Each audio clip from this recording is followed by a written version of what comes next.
Hello, everyone. This is Devonna Watson with TV 35. I'm here at West Lawrence High School with Mr. A.J. Mathis. He has won the most positive athlete in Georgia. How are you, A.J.? I'm doing good. How about you?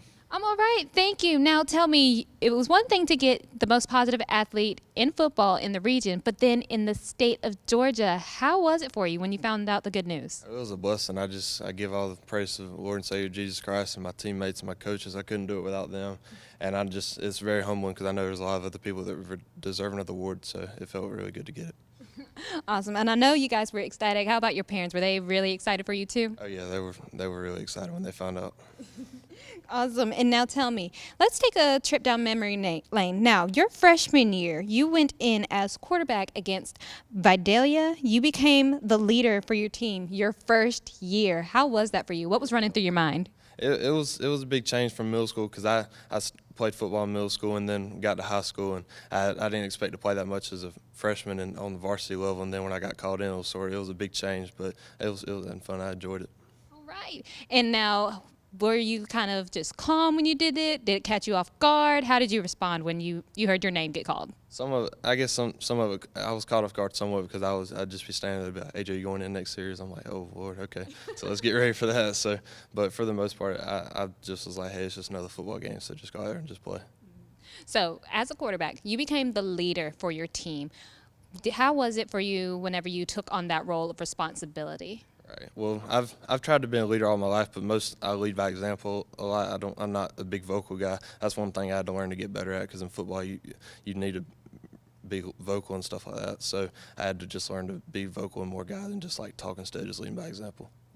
So with you, that was a challenge for you, becoming more vocal. So that was a skill you definitely improved. Right. Were there other skills that you had to improve as you became a leader throughout your high school career? Just had just to learn just be consistent and just not be hypocritical.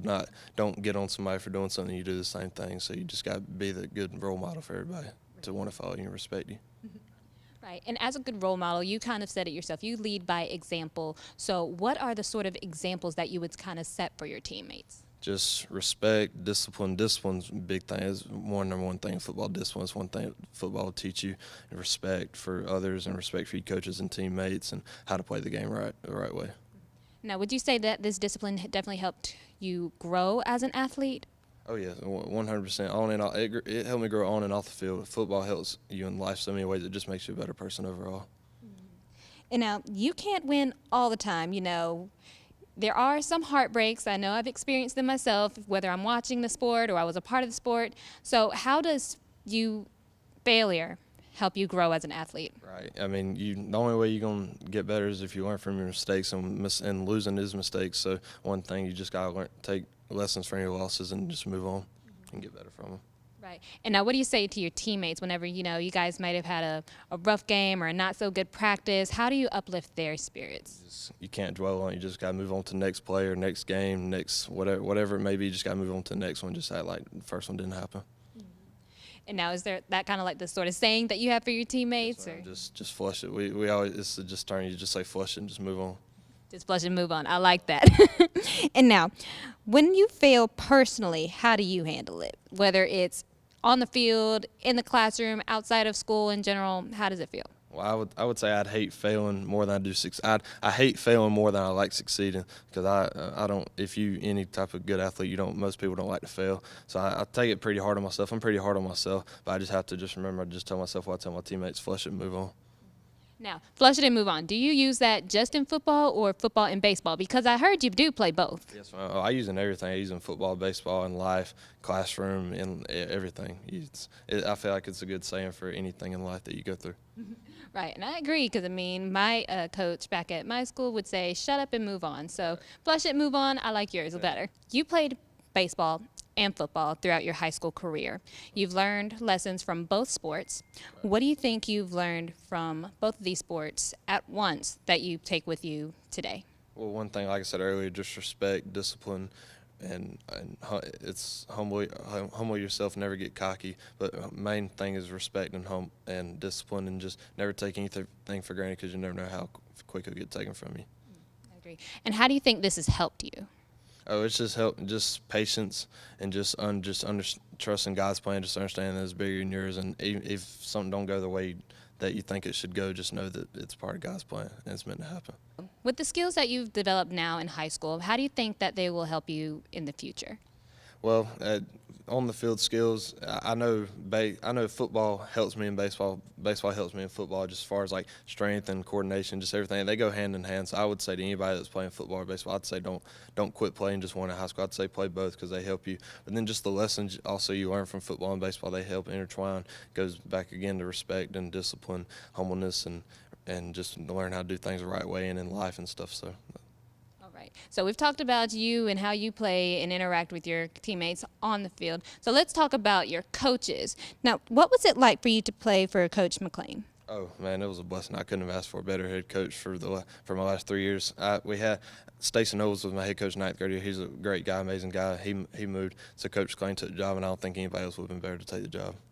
Now, how did you guys and the team, as well as yourself, take the change? Like, it's new. You're like, wait, what's going on? So did you guys adjust pretty well to him? Yes, ma'am. We opened open arms. It was like nothing changed. We didn't miss a beat. It was just because he was already on the staff, and he was just a loving guy. Just loves everybody like they're his own child. So it was very easy.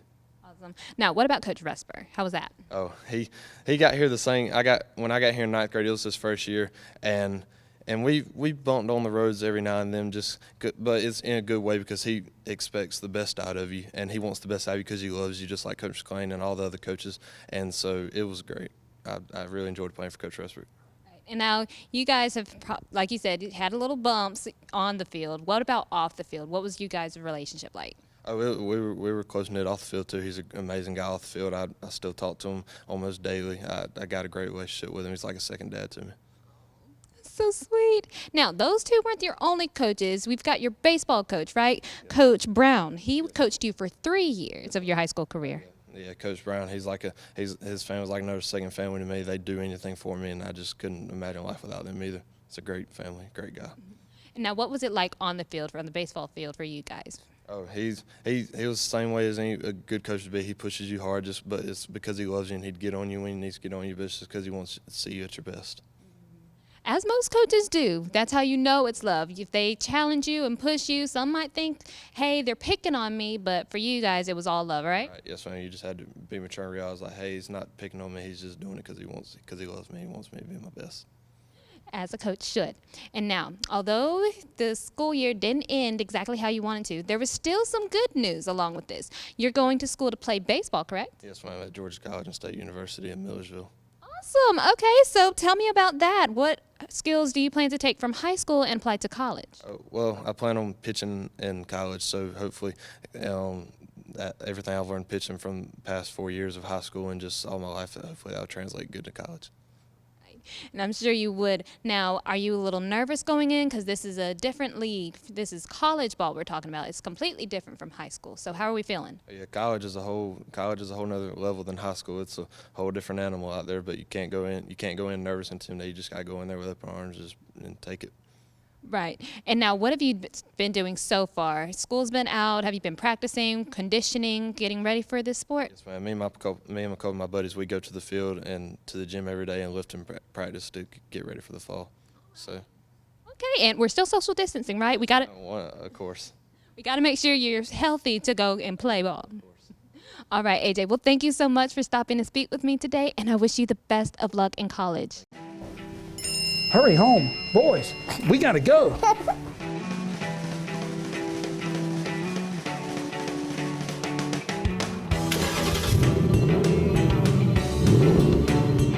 Oh, we're racing. Let's see what you got, boys.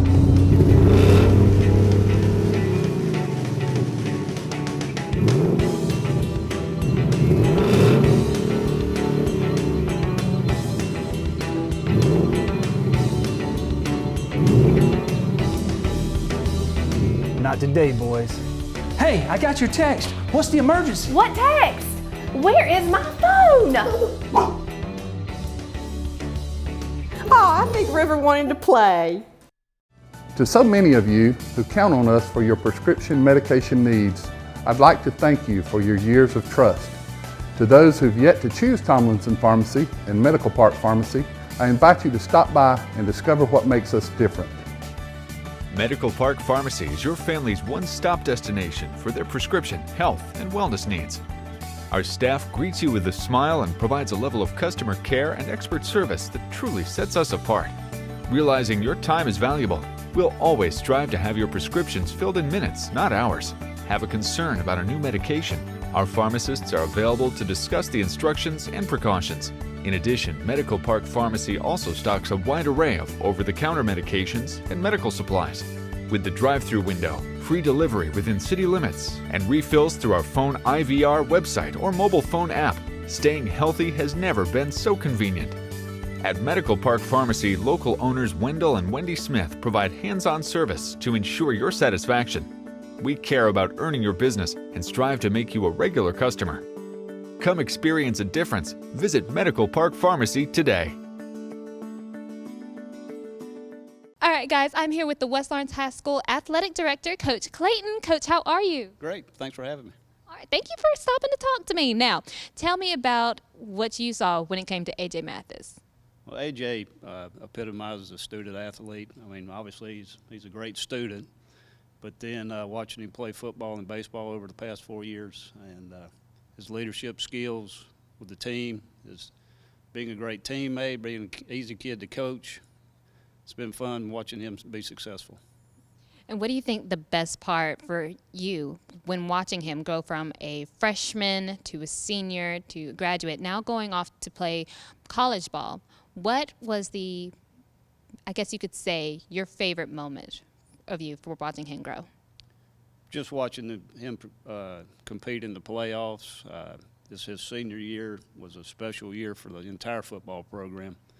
They dominated the region, and then went on to the third round of the state. And it was it's always disappointing when you lose, but unless you win them all, you're going to lose one at the end. As AJ said, just flush it, just keep it moving, right? Exactly. And as far as West Lawrence High School, we want to wish AJ the best as he moves on to the next level at Georgia College, my alma mater. All right. So did you have a hand in saying, hey, you should try Georgia College? Completely off guard. Had no idea he was looking at Georgia College. So I know this was a great surprise for you, was it? It was, and we're really, really proud of AJ and really happy for AJ and his family. Thank you so much for stopping to speak with me, Coach. All right, everyone, I have with me Coach McClain. Coach McClain, how are you? Doing great. How are you? I'm all right, thank you. Now you tell us your story about AJ. Well, AJ I've been here at West Lawrence since 2011, and so I was here as defensive coordinator when AJ first came up as a ninth grader with Coach Nobles last year. And, like you talk about the story about him getting thrown in the fire a little bit as a ninth grader. And, what I remember of that is, us talking a little bit about it and thinking that, hey, if we got to that situation where we needed to, we trust him. He was a freshman. We thought that he'd shown enough maturity early on and enough ability that we trusted him with the football team to put him in there. And he went in that freshman year and did a great job. And then my first year as head coach was his sophomore year. And I remember the story. I don't know if AJ remembers it, but I remember, we had another kid that was going to be a senior that was coming out. And we kind of expected he might be the quarterback. That way AJ, as his sophomore year, could have another year of JV to kind of get his legs under him, get used to it a little bit. And I remember the first day of spring practice, the kid that was going to be a senior decided not to play football, decided to quit. And I remember going out to practice and telling AJ, well, it looks like the job's going to be yours, man. And I remember his response was something along the lines of the job was going to be mine anyway. So, that was a story that I remember kind of stuck with me, and I kind of knew from that point that, hey, this is a kid that wants it, this kid's going to work for it, and this is a kid that I don't have any problem turning the football team over to. And you definitely saw that. He didn't just, say that cockily. He proved it too, right? Oh, absolutely. He's a kid that had great work ethic. I mean, he knew he had goals. He knew what he wanted to do. I remember him coming in, wanting to be the quarterback, working hard to be the quarterback, doing the extra stuff. In football, it's not about just showing up with some ability and, hey, you're the guy. There's a lot that goes on early in the mornings before school, a lot of meetings that go on, a lot of film sessions that he and Coach Respert went through to get him prepared. And he was always there, always willing to work, and always willing to do whatever was necessary. Not just to be the quarterback, to be a successful quarterback. And now tell me a little bit about the leadership that you personally saw coming from AJ. Yeah, well, we talked about early on, as a sophomore taking over the team, he showed great maturity. A lot of times those sophomores, they're just not quite ready for that. They're still got a little bit of that silliness in them, a little bit of that middle school you're trying to get out of them. But one thing that we noticed about AJ was he was very mature. He was very focused, very goal-oriented, and he was stepped in and was ready to go. And so we saw early on that this kid was going to be the kid that we'd have no problem running our football program. Awesome. Thank you so much, Coach, for your kind words. All right, everyone, I have with me Coach Respert. Coach Respert, how are you today? I am doing great. Excited to be back at it in the summer, and excited to be here with you and talk about Mr. Mathis. Now tell me your side of the story. How did you view Mr. Mathis? Well, we saw him coming up as a ninth grader. He was an eighth grader coming in to high school the spring going into his ninth grade year, and we kind of heard all the good stories about him playing quarterback there in eighth grade in the middle school. So we knew we'd be excited about him. We threw him in with the big boys early. The heat was hot, he'll tell you that, and there was a lot of really tough lessons that he had to learn early on. But the way he responded in that adversity just concreted to us in our mind that he would be the guy that would probably lead our program for the next couple of years. And so you saw his development early on. So what did you think whenever you saw this kid like, hey, he's not like the rest of these middle schoolers? He had and he still does, he has a serious demeanor. He doesn't, very rarely do you see him cut up, but he's really quiet when he cuts up. He does have that side of him, but he's real quiet, but he's serious, and it was obvious that he was going to work and put in the hours required to be good, and we stressed as a coaching staff that the quarterback is different from any other position on the football team in that he's going to get most of the credit when he doesn't deserve it, and he's going to get most of the credit when we're doing bad and he doesn't deserve it. And he's got to have a certain mindset to handle that and continue to step into our huddle where all 10 guys are looking at him play after play, no matter if we just scored a touchdown or he just threw a pick six. He had to stand with the same presence and respect, and those guys needed to follow him. And he has those attributes. And now would you say that these attributes, I guess you could say, brought up his leadership skills? Do you think that they improved them, or this is how he really shined and showed off his leadership skills? I think through the tough times, and AJ attests to it, his freshman and sophomore year, we were still developing, our identity on offense, what we wanted to be like, and we were still moving personnel around. We were developing our offensive line. So he took some shots. We were not very good in protection his first 2 years at quarterback, and he never missed a game. He never missed a start. I think he 35 consecutive starts at quarterback, which is, unheard of, especially with the beatings that he had to take. I kid his mom all the time. She does those natural oils, and he kept her really, really busy those first couple of years because he wasn't going to complain. He never uttered a word to me that he was hurt, and I was positive after watching the film that he was sore from some of those games. But when you get put in those type of situations, you've got a choice as a competitor, to grow from them or to have those situations just humble you to the point where you don't want to compete anymore. And we were thankful that he was one of those ultra competitive guys. When he got in those tough situations, he responded in the way that we saw for the last couple of years. And that's awesome. Well, thank you so much for your kind words, Coach Respert. When I think about A.J. Mathis, I really just think about humility. That's just one of the main characteristics that comes to mind when I think about him. And, whenever I see him, he's always just really open and welcoming and ready to speak and ready to talk. And it doesn't matter where I see him, whether that be, at the football game or just at school or at church. It really doesn't matter. He's always really ready and willing and just wanting to talk, and just such a humble guy and has such a humble spirit. And, that's such a high characteristic that you don't really find now. Just to be able to call someone really just a humble person really means so much. And really, when I think about A.J. Mathis, that's really the first thing that comes to mind is just how humble he is and really how humble of a spirit that he has. When I think about what it takes to be a humble person nowadays, it really just means about you caring more about other people than you do yourself. And that's really the ultimate and the greatest leader that you could be is one that cares about other people, that puts other people first. And I think that's why AJ is such a great leader, such a great athlete, such a great humble person, is because he cares about people. He puts other people first. And I think that's really what it takes to be a humble and successful leader. Going forward, my wish for AJ would simply to be to never lose that humble spirit, to never lose that leadership, that compassion for others, because trying times come, difficulties come, temptations come, and it's so important to stick to your relationship with God and to stick to that humble spirit that you have, and never forget where you came from. Never forget your beginnings. Never forget what God has done for you and where you are now, because the moment that we forget that is the moment that we forget who we are. And if we will always cling to where we've come from and where we are, we will always, be able to go forward and to be successful. AJ, we just really all wish you the best. We wish, success for you and for your life.